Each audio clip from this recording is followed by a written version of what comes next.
25 جولائی یہ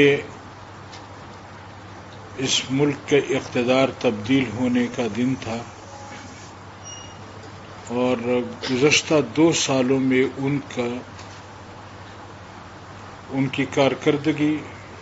وہ اس حد تک مایوس کن ہے کہ آج ملک کا ہر باسی اسے سیاہ دن سے تعبیر کر رہا ہے، اور ملک کے طول و عرض میں آج یہاں کا بسنے والا ہر انسان اس گورنمنٹ کے نااہلیت کا قائل ہو چکا ہے۔ تمام تر ملک کے باشندوں کی امیدیں دم توڑ چکی ہیں، مایوسی کا دورہ ہے، ہر ایک شخص پریشان ہے، چاہے اس کا جس طبقے سے بھی تعلق ہے، سوائے ان کے جو اس وقت پی ٹی آئی کی حکومت میں حکمرانوں میں ان کی مجالس میں موجود لوگ ہیں، باقی ملک کا ہر شخص متاثر ہو چکا ہے، معاشی طور پر بھی، اقتصادی طور پر بھی، سیاسی طور پر بھی ملک مسائل کی اماجگاہ بن چکا ہے۔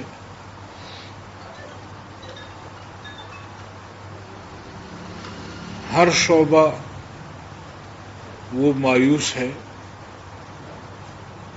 اور پھر حکمران ہیں کہ ٹس سے مس نہیں ہو رہے۔ چاہیے تو یہ تھا کہ چلو بھر پانی میں یہ لوگ ڈوب کے مر جاتے، کہ جو ان لوگوں نے آنے سے پہلے بلند بانگ دعوے کیے تھے، کنٹینر پر چڑھ کر جن کی زبانیں سوکھتی نہیں تھی، اور ملک اور قوم سے یہ کہا کرتے تھے کہ ہمارے آنے سے ملک میں جو تبدیلی آئے گی، اور جو سبز باغ دکھائے گئے تھے، آج خود پی ٹی آئی میں موجود ان کے اپنے کارکن اتنے مایوس ہو چکے ہیں کہ آئے روز وہ دیگر سیاسی جماعتوں کی طرف جا رہے ہیں، یا دیگر سیاسی جماعتوں کی قیادت سے ان کی امیدیں وابستہ ہو گئی ہیں، خود اپنی پارٹی سے ان کی امیدیں ٹوٹ چکی ہیں۔ ہم یہ سمجھتے ہیں کہ اگر مزید ان لوگوں کو وقت دیا جاتا ہے، مزید ان لوگوں کو اقتدار میں رہنے دیا جاتا ہے، تو اس کا معنی یہ ہوگا کہ اس ملک کی تباہی میں کوئی کسر نہیں چھوڑی جائے گی، اور کلکنا وہ لوگ ذمہ دار ہوں گے جن کے کندھوں پر بیٹھ کر یہ لوگ اقتدار میں آئے ہیں، انہی سے قوم گلہ کرے گی، انہی کو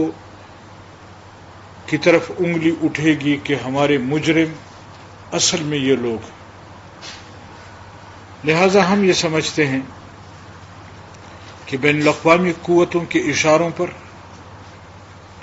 اس ٹولے کو مزید ملک پر مسلط نہ رکھا جائے، اور اس بات کو تسلیم کیا جائے کہ 2 سال قبل جو انتخابات ہوئے تھے، جس کے متعلق تمام سیاسی رہنماؤں کی ایک ہی آواز تھی کہ یہ انتخابات دھاندلی زدہ ہے، اس کے نتیجے میں بننے والی اسمبلیاں وہ بھی جعلی ہوں گی، اور اس کے نتیجے میں بننے والی حکومت وہ بھی جعلی ہوگی۔ 2 سال سے ہم جعلی حکومتوں کے تحت اپنے ملک کا نظام چلا رہے ہیں، اور ان کو اس ملک کے بہتری میں کوئی دلچسپی نہیں ہے۔ لہذا اس قوم کو نجات دلائی جائے، اور ملک میں اثر نو نئے الیکشن کرائے جائیں۔ دوسرے آپشن ختم ہو چکے ہیں، کسی بھی صورت میں ہم کوئی کسی دوسرے آپشن کی طرف نہیں، صرف انتخابات کی طرف جانا چاہتے ہیں۔ اس کے ساتھ ساتھ اس حکومت نے سب سے پہلے بار یہاں کے بسنے والے مسلمانوں کے عقیدے پر کیا، اور آج بھی اس حوالے سے یہ قوم مطمئن نہیں ہے کہ آئے روز وہ ختم نبوت، صحابہ کرام، ہمارے نظام تعلیم اور ان میں تبدیلیوں کی باتیں کر رہے ہیں۔ قوم کی تبدیلی نہیں ہو رہی، یہاں لوگوں کے عقیدے کو تبدیل کرنے پر محنت اور کوشش ہو رہی۔ لہذا ہم مقتدر اداروں کو بھی اور حکمرانوں کو بھی یہ کہنا چاہتے ہیں کہ مسلمانوں کے عقیدے کو نہ چھیڑا جائے۔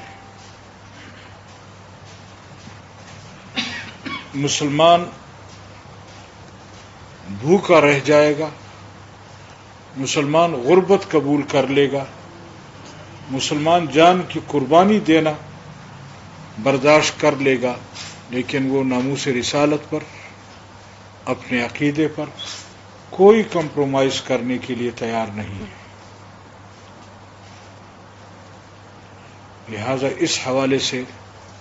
ہم حکومت کو کوئی ریلیف دینے کے لیے یا کوئی راستہ دینے کے لیے تیار نہیں ہیں۔ البتہ اتنی گزارش ضرور کروں گا کہ 26 جولائی 2018 کو ملک کے تمام مقتدر سیاسی قوتوں نے کوشش کی، بلکہ مشترکہ جو ان کا موقف تھا وہ یہی تھا کہ ملک میں دھاندلی ہوئی ہے، ملک میں جعلی انتخابات ہوئے ہیں، اور جمعیت علماء اسلام کا اس وقت موقف یہ تھا کہ اسمبلیوں میں نہ جایا جائے، حلف نہ اٹھایا جائے، اور دوبارہ انتخابات کا مطالبہ کیا جائے۔ لیکن چونکہ اکثر سیاسی زعماء کی سوچ یہ تھی کہ نہیں، ان کو حکومت بنانے دی جائے، آج وہ تمام سیاسی قیادت جمعیت علماء اسلام کے موقف کی تائید کر رہی ہے، اور یہ کہتی ہے کہ اس وقت جمعیت علماء اسلام کی رائے پر عمل ہوتا تو آج ملک کا یہ کباڑہ نہ ہوتا۔ لہذا ہم یہ سمجھتے ہیں کہ آج بھی اگر ملک میں دوبارہ انتخابات ہوتے ہیں اور ملک کے حقیقی نمائندوں کے حوالے ملک کیا جاتا ہے، عوامی نمائندوں کو اقتدار میں لایا جاتا ہے، تو یہ ملک اپنی صحیح سمت کی طرف آ سکتا ہے۔ اور اگر مزید یہ ملک ان لوگوں کے ہاتھ میں رہا تو شاید ہم پاکستان میں صرف پاکستان کی زمین باقی ہوگی، یہاں کے لوگوں کا زندہ رہنا مشکل ہو جائے گا۔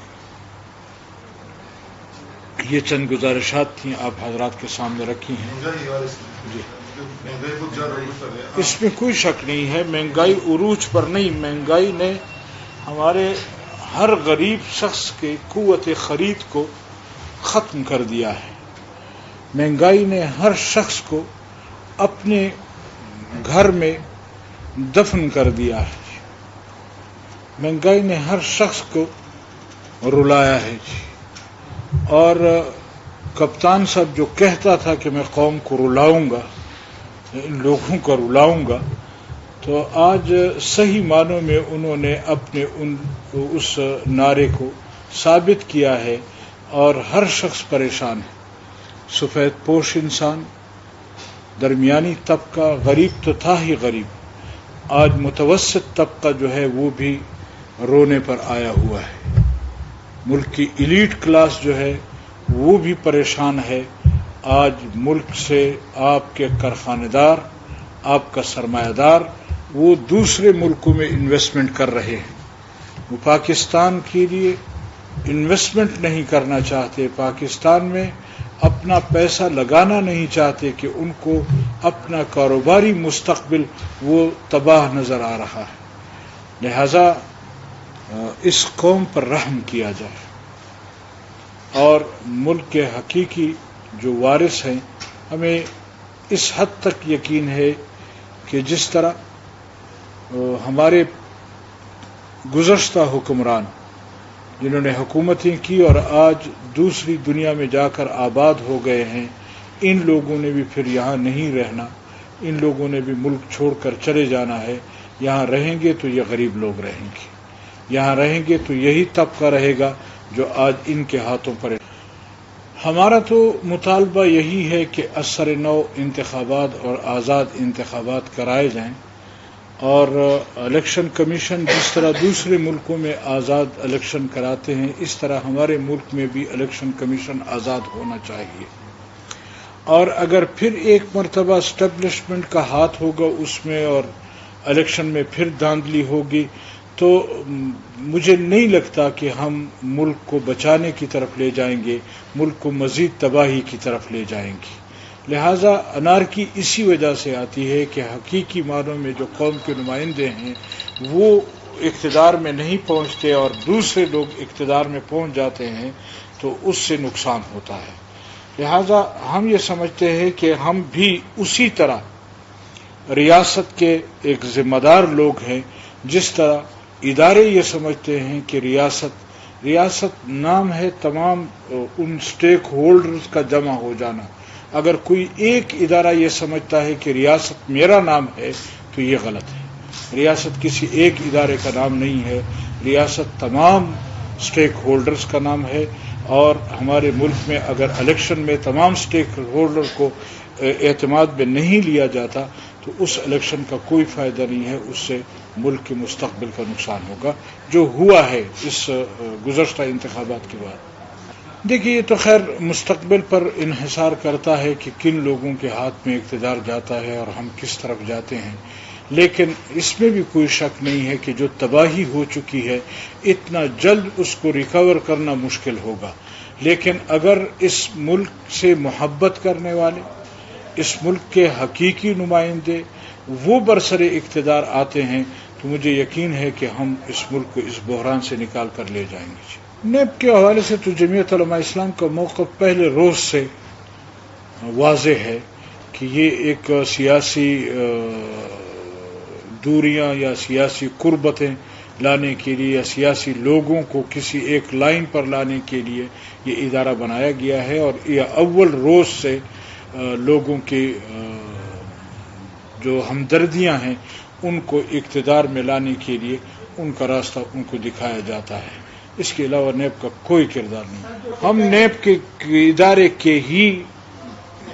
انکاری ہیں، وہ نیب ہونا ہی نہیں چاہیے، اور خاص کر اس طرح کہ وہ سیاسی انتقام کے لیے بنایا جائے، ہم اس چیز کے روادار نہیں ہیں جی۔ بالکل یہ بات آپ کی ٹھیک ہے کہ ہماری اس حکومت کو اگر ریلیف کرونا وائرس کی وجہ سے ملا ہے تو کچھ ہماری اپنی اپوزیشن کی دوریاں جو ہیں اس کی وجہ سے بھی اس کو ریلیف ملا ہے، اور ہم نے بہت کوشش کی، بلکہ آپ نے دیکھا کہ ہم نے ملک میں 15 ملین مارچ کیے اور تمام سیاسی جماعتوں کو ساتھ رکھنے کی کوشش کی۔ پھر آزادی مارچ میں ہم نے تمام سیاسی اپوزیشن جماعتوں کو ساتھ رکھنے کی کوشش کی، لیکن تمام تر کوششوں کے باوجود ہم اپوزیشن والے وہ کردار ادا نہ کر سکے جو ہمیں ادا کرنا چاہیے۔ لیکن ایک مرتبہ پھر جمعیت علماء اسلام نے صوبہ خیبر پختونخوا سے ابتدا کی، اور ہم نے یہاں تمام سیاسی قائدین کو جمع کیا، اور 18ویں ترمیم NFC ایوارڈ پر ان تمام سیاسی زعماء نے مل کر ایک رائے بنائی ہے، اور اسی طرح پھر اس کے بعد ہم نے بلوچستان میں تمام سیاسی جماعتوں کے بڑوں کو جمع کیا، پھر سندھ میں ہم نے ایک APC کرائی۔ اب عید کے بعد ہماری کوششوں سے ہی پنجاب اور اس کے بعد مرکز میں آل پارٹیز کانفرنس بلائے جانے کا امکان ہے۔ ہماری تو کوشش یہی ہے، لیکن ہم اپوزیشن کی جماعتوں سے بھی کہتے ہیں کہ اگر انہوں نے ہوش کے ناخن نہ لیے اور انہوں نے سنجیدگی کا مظاہرہ نہ کیا، انہوں نے اپنے چھوٹے چھوٹے مفادات کو سامنے رکھ کر ملک کے مستقبل کو داؤ پر لگانے کی کوشش کی، تو شاید یہ قوم حکومت کے ساتھ ساتھ پھر ان لوگوں کو معاف نہیں کرے گی۔ جمعیت علماء اسلام اول روز سے کوشش کر رہی ہے، اور ہم آخری حد تک کوشش کریں گے کہ ہم تمام اپوزیشن کو اکٹھا کر کے اس حکومت کے راستے میں